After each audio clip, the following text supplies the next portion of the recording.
오늘은 마음의 인생을 흥하게 하거나 망하게 하는 근원이 되지요라는 제목으로 말씀을 드립니다. 자신의 마음을 통하는 마음의 상처와 스트레스, 독소, 사기의 치유는 무조건 귀신만 쫓아낸다고 치유가 절대로 안 됩니다. 내면 세계를 알지 못하는 사람들이 귀신만 자꾸 쫓아내려고 자꾸 하다가 보면 더 악화될 수가 있습니다. 시간만 낭비하게 돼요. 주의해야 됩니다. 영적, 정신적인 문제 치유가 그렇게 쉽고 단순하지 않습니다. 환자 스스로 말씀 듣고 성령으로 세배하고 성령 충만하다 성령으로 기도하도록 해야 됩니다. 본인이 기도하지 않으면 안 돼요. 본인이 심령 안에서 성령 역사가 일어나야 돼. 그래야지 성령 역사가 자신의 무엇을 잠들게 되는 상처, 스트레스, 독소를 다 내버리고 녹여내고 풀어내고 하면서 이제 정상이 되면서 자신이 영적 힘으로 일어나게 해야 됩니다. 환자가 영적 자립을 해야 되므로 시간이 걸립니다. 급하게 생각하고 빨리 치유되고 정상되는 것이 아닙니다. 귀신만 쫓아내면 당신은 치유가 된 것 같은데 시간이 되면 재발을 합니다. 마음의 성령 역사가 일어나지 않아 영적 자립력이 없기 때문이다. 성령의 기름 부음이 마음에 나오지 않는다는 말이에요. 그런데 이와 같은 전문적인 치유를 일반 성도들이 목사는 잘 이해하지 못합니다. 이건 전문적인 분야이기 때문에 임상적인 경험도 있고 내면 세계를 잘 알아야 돼요. 영적 치유를 받겠다고 1년 이상 돌아다니면서 이 사람 저 사람에게 안수와 축교만 받아 돌아다니게 됩니다. 그러다가 치유의 시기를 놓쳐가지고 환자가 사람 노를 못할 정도로 심각해질 수가 있으니 주의하자면 안 됩니다. 제일 좋은 것은 사전에 예방하는 겁니다. 이런 가결이 있다면 어른들이 그런 일을 당하고 했다면 자신에게도 오일 수 있다고 생각하고 미리 우리 충만한 교회 같은 곳에 가셔서 전문적인 치유사에게 도움을 받아가며 성령 역사로 문제에 잘못된 요소를 배출하는 것입니다. 아무개나 나한다고 예방되는 건 절대로 아닙니다. 예배 때마다 살아있는 성령 역사가 있고 복음적 생명할 수 있는 증거되는 교회라 사전에 영적인 진단을 하며 치유될 수가 있습니다. 영적 진단이 참으로 중요합니다. 사전 영적 진단이. 성령이 강하게 역사하는 교회라 정체를 풍요합니다. 왜 영적 진단이 중요하냐? 우리 영적 진단을 받아 자신의 그런 문제가 있다고 인정하면 그걸 고치려고 그런 분야에 자꾸 집중하다 보면 영적인 세계가 열리고 성령의 세례를 알고 충만을 받아서 자기가 강한 자, 하나님이 살아계신 하나님을 체험하고 하나님이 살아계신 하나님이 자기를 통해 일하는 사람 바뀔 수가 있기 때문에 중요한 거죠. 영적 진단이. 심한 귀신은 나이에 상관없이 정체를 드러냅니다. 중학교 2학년, 중2병, 고등학교 1, 2학년, 17살, 고1 제일 많이 드러납니다. 학업의 스트레스가 심하기 때문에 20살에 드러납니다. 24살에 드러납니다. 길어야 잦은 부하가 있을 때 드러납니다. 영적 생활을 할 수 없을 때 드러납니다. 27살, 30살, 36살, 38살, 43살 등등 한번 심한 귀신 인내가 하며 기다리다가 취약한 시기가 되면 반드시 정체를 드러냅니다. 마음에 숨어있던 악한 영이 밖으로 나타나는 겁니다. 말씀과 성령 역사로 정기적인 영적 진단과 마음치유와 죽기와 예방신앙이 중요합니다. 상습과 영적으로 깔끔하게 입은 가기로 있는 분들은 교회를 잘 정해야 됩니다. 성령 역사가 강한 교회에서 신앙생활을 하면서 미리 영적 진단을 치유하기가 되기 때문입니다. 성령 역사가 치유하기 때문에. 예방신앙이 중요해요. 영적 진단이 중요합니다. 건강검진이죠. 영적 건강검진을 하라 이 말이에요. 건강검진 1년에 한 번씩 하잖아요. 우리 영적 건강검진 현장에 봤어요? 없어요. 여러분 영적 건강검진이 더 중요합니다. 영적인 문제가 육체 문제가 발생하기 때문에 왜 육체 건강검진을 받으면서 영적인 건강검진 안 받습니까? 받아야 돼. 그건 성령의사로 받는 거예요. 그러니까 교회를 잘 정해야 돼요, 여러분. 숨어있던 길은 자신들이 원하는 시간에 반드시 정체를 드러내게 됩니다. 마음을 정비하고 정화하고 주의할 일입니다. 마음의 정비와 정화 치유는 영적인 치유와 의학적인 치유를 병행해야 됩니다. 본인이 치유받겠다는 의지만 때문에 얼마든지 정상적인 사람을 바뀔 수가 있습니다. 집중적인 치유를 해야 돼요. 제가 가게의 치유와 영원히 이별하는 기도라는 책에서 설명했지만 가게의 저주와 영원히 이별하는 기도라는 책에서 설명했지만 성령의 깊은 역사로 집중적인 치유가 아니면 치유가 되지 않습니다. 이런 환자는 보호자와 함께 집중적인 치유를 해야 됩니다. 하루 이틀 아니고 여러 날 생명말씀과 성령 역사를 체험하며 기도하고 안수를 받으면서 잠들어서 무엇을 정화해야 됩니다. 하나님 나라가 되도록 집중적인 관리를 해야 됩니다. 마음이 하나님의 성전이 되어 성령 역사와 영혼력을 지배하지 않게 되는 것을 치유하는 데 시간이 걸립니다. 태아 시절이나 유아 시절에 형성된 잠재기 형성된 상처를 치유하려면 생명에서 성령 역사를 깊은 차원의 마음 치유를 해야 됩니다. 크리스찬이 왜 마음속에 잠재기 상처로 고통을 당합니까? 스스로 영적으로 무지해서 당합니다. 많은 성도들이 영적이나 육적인 문제로 고통을 당하다 하나님으로 치유받습니다. 그리고 얼마 동안 예배를 잘 참석합니다. 영성을 유지하는 고통입니다. 그런데 시간이 지나면 고통을 당하는 시들을 잊어버립니다. 이만하면 되겠지 하면 예배를 등한하게 됩니다. 예를 들면 주일 예배보다 주중에 저녁 예배도 열심히 참석하여 영성을 유지하다가 어느 날부터 슬슬 저녁 예배를 나오지 않고 그러다가 점터기를 당합니다. 아래 것은 치유받을 당시의 영성을 유지하지 못하면 육이 슬슬 강화되어 덤터기를 받는다는 고통입니다. 사람은 육체에 있으므로 치유받을 당시의 영성을 유지하지 못하면 육이 강화되어 하나님의 관계가 멀어지기 때문에 벌어진 사이로 더러운 귀신들이 침입해서 역사를 일으키기 때문입니다. 그렇게 되면 종전에 고통당할 때가 더 심하게 고통을 당하는 것입니다. 그런데도 사람에게 대비하지 못하고 당하는 경우가 많습니다. 당하고 나면 후회하다가 치유되면 다시 또 그런 믿음 생활을 등한히 하게 됩니다. 기독교는 체매 종교, 살아계신 하나님이 안내하시는 것입니다. 아래에서는 자신이 잠재적 상처로 고통을 당한다면 성령에서 치유받았다면 100% 치유된 것이 아니라는 걸 알아야 됩니다. 성령과 함께 하시는 목회를 통해서 치유받은 경우 영유의 문제 70%가 치유가 됩니다. 그리고 완전 치유된 것 같이 느끼게 됩니다. 나머지 30%는 신앙생활 하면서 깨닫는 만큼 치유가 되는 겁니다. 말씀을 성령으로 깨달아 회개하고 용서하는 만큼씩 하나님의 영역이 되어가는 만큼씩 성령의 지배에 인도받는 만큼씩 하나님의 은혜가 충만한 하늘나라가 되어가는 성도가 되는 겁니다. 하늘나라가 되면 될수록 여러분의 모든 문제가 해결되는 거예요. 그래서 영적으로 깨닫고 오면 하나님의 형상으로 바꾸려는 하나님의 섭리라고 할 수도 있습니다. 그래서 어려서부터 그런 걸 체험하면 얼마나 좋겠어요. 제가 부모님들한테 그래요. 그렇게 자꾸 영적인 거 모르면 데리고 와라! 예, 데리고 와라. 계속 안 수하면 다 드러나가지고 자기가 지금 상태가 어떤 것인지 인정한다. 깨닫게 해야 돼요. 그런 기능은 처음에 종교예요. 둘이 가정이 하나되지 못합니다. 예수를 믿어 한쪽 율법대로 열심히 하고 많이 알면 되는 관념적인 믿음 생활을 합니다. 한쪽은 성령 충만하고 성령 인도받는 복음적인 신앙이라면 예수를 믿는다고 해도 영적으로 하나되지 못할 수가 있습니다. 유대인은 유기 사람입니다. 귀신이 그대로 역사합니다. 성령 역사가 일어나야 귀신이 떠나가면서 성령의 사람은 바뀌는 겁니다. 예수를 믿었다고 하나님의 사람은 바뀌지 않습니다. 이때 일어날 수 있는 영역은 남편이 영적으로 충만하면 부인이 영적으로 문제가 발생합니다. 실제로 체력이 떨어진 쪽에서 일어납니다. 약한 쪽에서 당하는 것이 보통입니다. 분명히 영과 육의 균형을 유지해야 됩니다. 영력도 강해야 되고 체력도 강해야 됩니다. 그렇기 때문에 부부는 영혼력이 하나가 되어야 되는 겁니다. 부부는 교회도 같은 길을 다니는 것이 영혼력이 건강하게 중요합니다. 성령 세례, 충만도, 집중 기도도 함께 받는 게 좋아요. 부부도 성령으로 충만하면 영의 문제는 사전에 예방이 가능합니다. 영의 문제가 언제 다시 재발합니까? 내면의 성령 활성을 성령으로 정화하여 정상적인 마음 상태를 유지한다면 문제는 재발하지 않습니다. 미리 성령으로 세례받고 충만하게 하여 내면을 정화, 내적지하는 생활 습관이 되면 영혼의 문제는 사전에 예방할 수가 있습니다. 그러나 나는 그런 일이 일어나지 않는다. 나는 예수 믿었기 때문에 상관이 없다. 해당이 없다고 하면서 방심하면 관념적인 믿음 생활하면 언제가 당할 수가 있게 됩니다. 내면이 강하게 되는 것은 자신도 그런 일이 있을 수 있다고 받아들여서 미리 해결하는 겁니다. 영혼의 천국 갈 때까지 내면에 관심을 갖는 겁니다. 자신도 그런 문제가 발생할 소지가 있다고 인정하고 받아들이는 거 예방하는 게 중요합니다. 그러나 나는 예수 믿고 성령으로 충만한 신앙생활을 하기 때문에 그런 일이 생길 이유가 없다고 하면서 방심하면 영락없이 당할 수가 있습니다. 언제 당하냐? 스트레스를 받고 충격을 받고 격리기를 맞이해 영혼력의 기능이 불균형이 일할 때 잠재적인 숨어있던 영혼력의 문제가 꼬리를 들고 일어나 귀신의 일을 시작하는 겁니다. 이해하려면 대상포진을 생각하면 쉽게 이해할 겁니다. 대상포진은 자신 내면에 잠재있던 요인이 육체의 기능이 떨어질 때 밖으로 나타나는 현상이 대상포진입니다. 마찬가지로 잠재에 숨어있던 영혼력의 저해수가 영력과 체력이 떨어지면 밖으로 나타나는 겁니다. 그렇기 때문에 사전에 성령으로 세례받고 성령으로 내적주하여 내면에 정화하는 예방신앙이 중요한 겁니다. 모두가 영혼력 문제가 일어날 소재가 가지고 있습니다. 교만하면 당합니다. 발생하면 때는 늦습니다. 영혼의 문제가 생길 때 일어나는 현상입니다. 영적 문제, 환경 문제, 귀신 역사가 일어납니다. 귀신영화로 정상적인 생활을 하지 못하면 정신의 문제가 발생하자 멀쩡한 사람이 불안과 두려움으로 정신을 차리지 못합니다. 우울증이나 조울증이 일어납니다. 두통으로 잠을 자지 못합니다. 늦은 밤에 더 심하게 일어납니다. 이런 귀신이 영적인 공격이 밤에 더 강하게 일어나기 때문에 그도 잠을 자려고 하면 영혼력의 기능, 뇌파가 안정되기 때문에 귀신 역사가 더 강하게 일어나는 것이 보통입니다. 이런 이렇게 이야기하면 쉽습니다. 아기가 저녁 11시만 되면 우는 아기가 있습니다.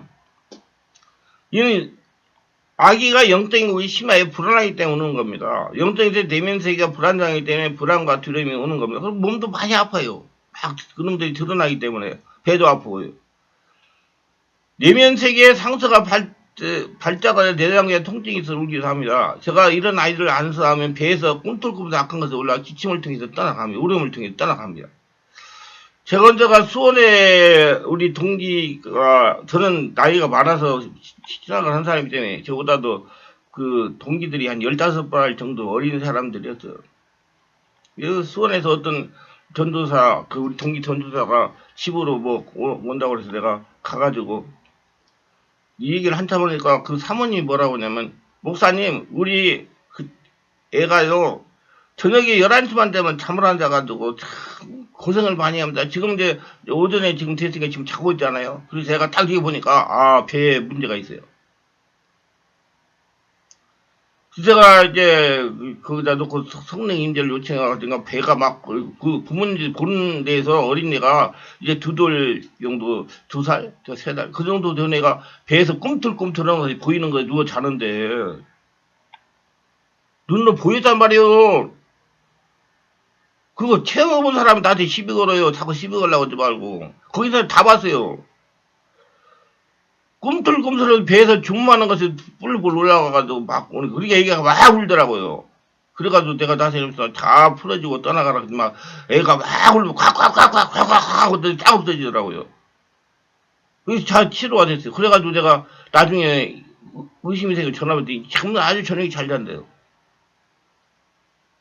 그게 전도사 예 저는 목사를 안수를 재택을 했기 때문에 일찍 받았어요. 그 사람들도 한 1년. 전도사가 그 모르니까 그렇게 그러는 거 영적인 걸 모르니까 그 애가 운다고만 하는 거예요. 그래서 내가 딱 그 부분이 알려주면 아 얘가 문제가 있다 그래가지고 딱 그러니까 배에 문제가 아랫배에 문제가 있어가지고 그래서 기도를 하니까 다 떠나고 나니까 이렇게 울지 않고 이제 정상적인 아이로 자랐다는 얘기예요. 그래 계속 관리를 해줘야 돼요. 그 영적인 세계가 안정이 되어 천국이 되면 울지 않습니다. 악한 영의 역사에 지옥이 강하기 때문에 체력이 감당하지 못하면 일어나는 현상입니다. 그럼 체력도 강하게 해야 돼요. 그 영역도 강해야 되고. 그래서 영적 정신에 고생하는 분들은 늦은 밤부터 두려움과 이명대로 고생하다가 새벽이 들어 잠이 드는 것입니다. 그 사람들이 자꾸 너는 왜 밤낮이 바뀌었냐 밤낮이 바뀌었냐 그래요. 근데 그 밤낮이 바뀐 분들은 지금 체력이 떨어가 영적인 문제가 드러나가지고 밤낮이 바뀐 거예요. 악한 영의 역사가 밤에 일어나가지고 잠을 못자게 하니까 이는 다른 정상적인 건강을 유지하는 사람 모르는 현상입니다. 영혼의 기능이 저하된 사람이 일어납니다. 공황장애가 그렇습니다. 그래서 정상적인 사람들이 환자가 꾀병을 한다 할 수가 있는 겁니다. 겉보기에는 멀쩡한데 가슴 움켜쥐고 괴롭다기 때문에 환자는 머리가 어쨌거나 아프고 이명이 심하고 가슴이 두근거리고 가슴이 답답하여 죽는 것 같은 고통을 당하는데 겉보기에는 아무렇지 않기 때문입니다. 근데 정신병원에 가서 진단하면 불안장애나 공황장애, 우울증, 소울증, 불면증 등으로 진단합니다. 급성 스트레스 장애, 적응장애 이렇게 딱 나와요. 심리적인 진단을 받으면. 그러니까 거기서 치료하려고 그러죠. 여러분 급성 스트레스 장애는 3개월 치료해야 되고요. 예, 적응장애는 6개월간 치료해야 해결된다고 그래요. 그만큼 오래 걸린단 말이에요. 치료가 되는지 알아요? 안정을 시키는 거예요. 성형외과를 치료하면 빨리 치료가 돼요. 그런 분들 빨리 성형외과를 치료하려고 하세요. 정수가 약을 먹어도 효과가 미미하고 환자가 힘이 없고 머리가 멍하다 고통을 해요. 죽을 때까지 약을 먹어야 됩니다. 근데 여러분 정신과 약에 대해서 잠깐 정신건강의학과 약에 대해서 이게 의사가 처방해주는 약을 다 먹으면요. 여러분 계속 안정되기 때문에 사람이 충돌해져 가지고요. 멍청해져요. 그래서 기도도 못하고 아무 생각이 없이 그냥 지내는 거예요. 그래서 저는 영성치료를 한 비가 받으면서 약을 자기가 조절해라. 조절. 약을 처방대로 다 먹지 말고 3분의 1을 먹든지 반대를 먹어가지고 자기가 그 상태를 꾸준히 유지하고 정상적인 생활을 할 수 있도록 그 약을 조절하라 그렇게 얘기를 해요. 이거 그렇게 하니까 다들 정상적으로 저는 그런 환자가 우리 교회에 많이 있기 때문에 제가 그렇게 얘기를 해가지고 다 지금 정상적으로 생활을 하고 있어요. 약을 먹어야 된다고요. 영적 치료만 받아가지고는 완전히 금방 해결이 안 돼요. 약을 먹어가면서 조절을 해야 돼요. 그 약을 조금씩 먹어가면서 조절을 하면 돼요. 그러니까 약을 먹여가지고 축 늘어지가 이거 아무것도 못해요. 하려고 그러지 못해요. 그냥 못한다고 막 뭐라고 막 하거든요. 아니요, 그 사람 하려고 그래도 못해요. 늘어져가지고. 그걸 알아야 돼요. 그래서 이 정신 건강, 그 아까 약은 죽을 때까지 먹어야 되는 치료받고 자꾸 조절하면 나중에 끊을 수가 있어요. 문제는 건강한 사람의 영향으로 환자가 고생하는 경우가 있다는 겁니다. 남편은 부인의 영향으로, 부인은 남편의 영향으로 심하게 말하자면 상대방의 영상 귀신으로 일어나는 영적인 문제이기 때문에 관념적인 믿음 생활로 영적에서 알지 못하고 깨닫지 못하여 영의 눈을 열리지 않아 보이지 않는 영의 세계를 깨닫지 못하면 해결이 불가능합니다. 교회 성장 열심히 시켜가지고 교회 붕시고 교회 짓고 하면 내 문제가 해결된다는 그런 생각을 가지고 신앙생활은 절대 해결을 못합니다. 자신을 관리해야 돼요. 그건 육적인 신앙생활이에요. 영적인 신앙생활, 자신이 하려는 성전되는 신앙생활로 바꿔야 돼요. 그래서 교회 잘 찾아가셔야 됩니다. 거기 처음에 가가지고 그런 의식에 붙어있으면 전부 열심히 하면 자기가 해결된다고 해가지고 자기 관리 안 하고 열심히 하다가 자기가 나가 떨어지는 거예요. 문제가 생겨가지고. 그래서 보지 않는 영의 세계를 보고 고치를 해야 문제가 해결되는 겁니다. 더 심히 말하면 부인이 남편이나 자녀들에게 역사하는 귀신이 약한 사람을 공격하는 겁니다. 강한 사람을 공격하여 폭군이 되기도 합니다. 그러니까 귀신 역사는요, 약한 사람을 공격하여 쓰러뜨리고, 강한 사람을 공격해가지고 폭군되게 만들어가지고, 주폭이다 그런 거예요. 강한 사람을 공격하면 주폭이 되는 거예요. 막 부시고 때려 부수고. 그렇기 때문에 환자만 치유하면 해결되는 데 시간이 많이 걸립니다. 이건 보이지 않는 내면세계 관련 일이라 가족 중에 정상적인 사람이 환자가 이 아픈 이해하지 못하기 때문에 그래서 가족 치료가 중요한 겁니다. 가족이 함께 성령의 말씀 성령으로 치유한다면 시간이 단축됐어요. 금방 빨리 해결돼요. 왜 다른 사람들이 다 인정했기 때문에. 그래서 어려서부터 이런 영적인 면을 알면 정말 축복 중에 축복입니다. 왜 우리 육체를 가지고 영적인 문제가 안 일어날 수가 없기 때문에. 그래서 성령님이 가정을 장악하면 해결해요. 그 가족 치료가 되면 정말 좋습니다. 성령님이 가정을 장악하기 때문에. 자주를 어떻게 치유해야 될까요? 사전에 성령으로 세례받고 성령으로 치료 예방하는 것이 중요합니다. 모든 문제가 일어날 수 있는 문제라고 이해하고 대처해야 예방이 가능합니다. 누구나 영역과 체력이 떨어지면 나타날 수가 있는 상황. 건강한 사람도 갱년이 일어납니다. 그러니까 예방신앙을 해야 돼요. 영적 건강검진을 주기적으로 해야 돼요. 건강한 사람도 갱년이 일어나요. 누구나 예될 수 있어요. 그렇기 때문에 자신도 일어날 수 있다고 생각하고 사전에 예방건강, 예방신앙을 하고 영적 건강검진을 해야 돼요. 이런 증상에 가게력, 처가 본가 학대 영혼욕의 질병에 고생하는 가문에 있는 가정이 미리 예방하는 게 좋습니다. 우리 부모가 그랬다 그러면 예방하는 게 좋아요. 해결해야 돼요. 어릴 때 해결하는 건 중요합니다. 반드시 진리마다 성령으로 해결이 가능합니다. 여러분 어릴 때면 굉장히 빨리 제압을 해가지고 해결할 수 있어요. 근데 아이가 들면 굉장히 힘들어요. 자아가 형성되고 또 기도도 또 자기 하던 대로 하려고 그러고 또 자기가 뭐 교회가 열심히 하면 나머지 해결된다고 이따오로 신앙생활 해가지고 자기 관리 못해가지고 탁 드러난다면 이거 안 돼요. 힘들어요. 고칠란데 여러분 신앙에 자아가 고치는데 굉장히 오래 걸립니다. 부모가 이런 경우를 당하면서 고통을 당했다면 자녀도 동일하게 고통을 당할 리는 있습니다. 확률은 90% 이상이에요. 예수를 믿었다고 교회 다닌다고 안 돼요. 여러분 해결해야 돼요. 그 문제 알고 내면 관리를 해야 돼요. 문제는 건강할 때 나타나지 않아요.